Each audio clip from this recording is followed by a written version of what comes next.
Oh salut Nathan, qu'est-ce que tu es en train de regarder? Oh salut, je regarde une vidéo sur les oiseaux migrateurs et comme quoi depuis les récents dérèglements climatiques, ils se délocalisent beaucoup plus souvent afin d'assurer leur survie.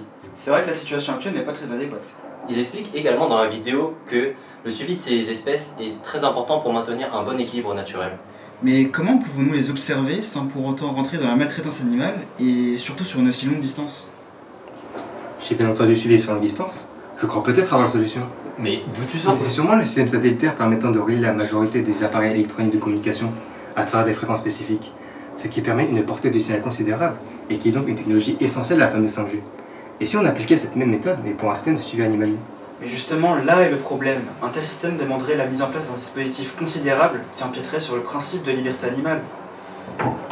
Mais avec les nouvelles technologies, ce ne sera plus un problème. Mais toi aussi, d'où tu sors? Prenons la combinaison entre le capteur IoT et les réseaux satellites. De nos jours, nous pouvons créer n'importe quel type de capteur, que ce soit la taille ou le type.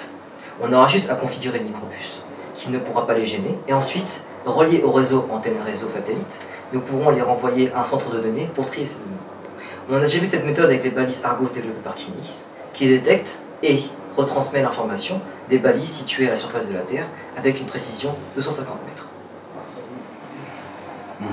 Tout ceci me semble bien, mais comment peut-on être sûr que notre technologie va fonctionner? Pour ceci, nous allons réaliser une simulation de réseau utilisant une architecture adaptée à notre technologie. Cela nous permettra de savoir quels paramètres utiliser et à quel point notre réseau sera performant. Je reste un peu perplexe. Tant qu'il n'y a pas quelque chose de concret, je reste sur ma faim.